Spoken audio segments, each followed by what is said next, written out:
Fox and Crow Are Not Friends by Melissa Wiley, illustrated by Sebastian Braun. Fox and Crow are not friends. Chapter 1, A Nice Bit of Cheese. Fox and Crow did not like each other one bit. You might have heard about their first fight. It started over a piece of cheese. Crow found it first. She flew to a tree to eat it. Well, Fox spotted that big hunk of cheese. He loved a nice bit of cheese. Crow was about to gulp it down. Fox had to act fast. "Hello, Crow," he called. "How are you on this fine day?"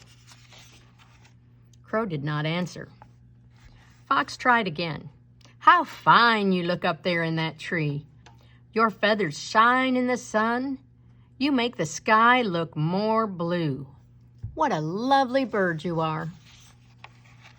Crow was pleased. She gave her wings a proud flap. Still, she did not answer. Fox tried again. I bet your song is as fine as your feathers. I would love to hear you sing." Crow could not resist. She opened her beak and sang, "Caw, caw, caw," and the cheese tumbled down.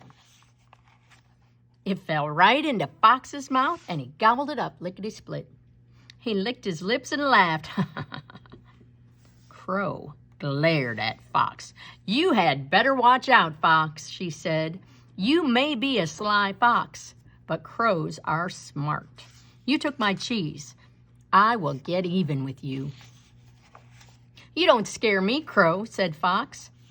Crow dived at Fox, but Fox ran into the bushes, and from that day on, Fox and Crow were enemies. Chapter 2, A Good Smell is Hard to Find. Crow had a plan. The plan needed 3 things: a piece of string, a piece of cheese, and a very good smell. The string was easy to find. Crow tied one end to a tree, and she looped it around the other end and placed it on the ground. The cheese was harder to find. Crow put the cheese inside the loop of string, and she hid the string under the leaves.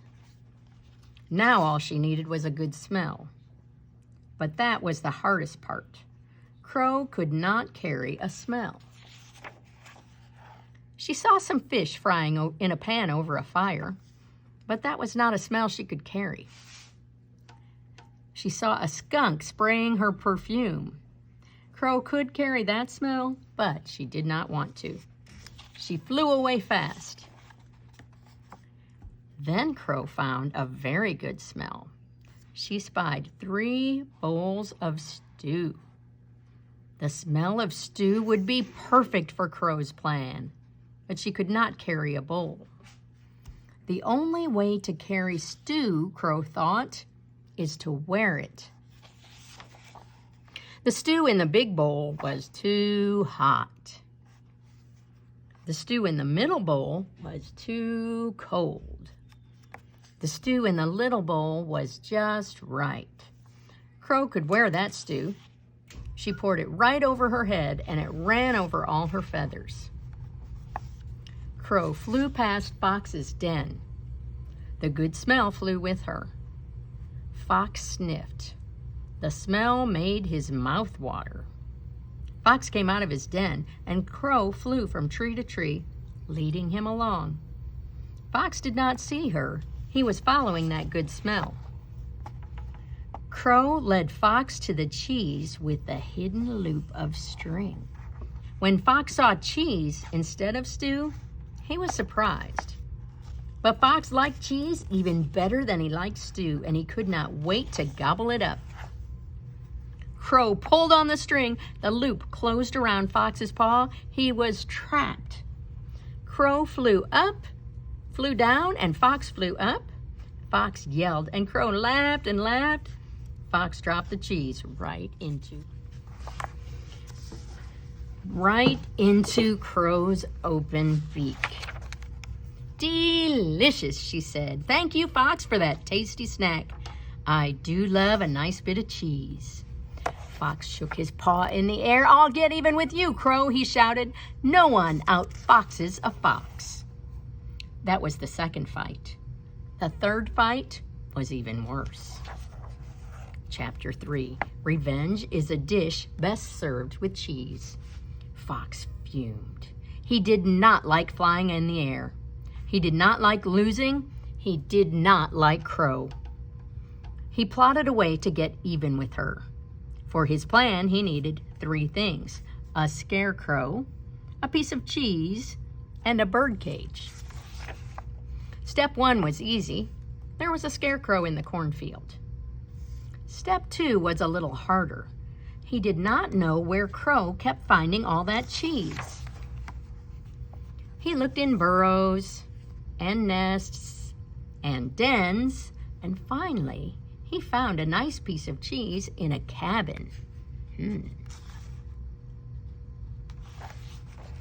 Fox found some wood and built a cage. Fox's plan was perfect. He went to the cornfield and he hid the birdcage in a haystack. He hid himself in the scarecrow's clothes and he held out the cheese and waited. Soon, along came Crow. She spotted the cheese in the scarecrow's hand. Crow landed on the scarecrow's hand, and just as she took the cheese in her beak, the scarecrow's hand closed on her leg. I've got you now, Crow. I told you I would get even with you, cried Fox. Crow could not get away. Fox shoved Crow into the birdcage and locked it tight. He grabbed the cheese from Crow's beak. He was about to gobble it up when a net fell over both Fox and Crow. Help! Yelled Fox. Help! Yelled Crow. I've got you now, Fox and Crow, said Mama Bear. That will teach you not to steal my cheese. Fox and Crow looked at each other. They were both sly. They were both smart, but they were not as sly or smart as Mama Bear. Fox and Crow are still enemies. But now they do not fight each other. They have to work together, making cheese for Mama Bear. The end.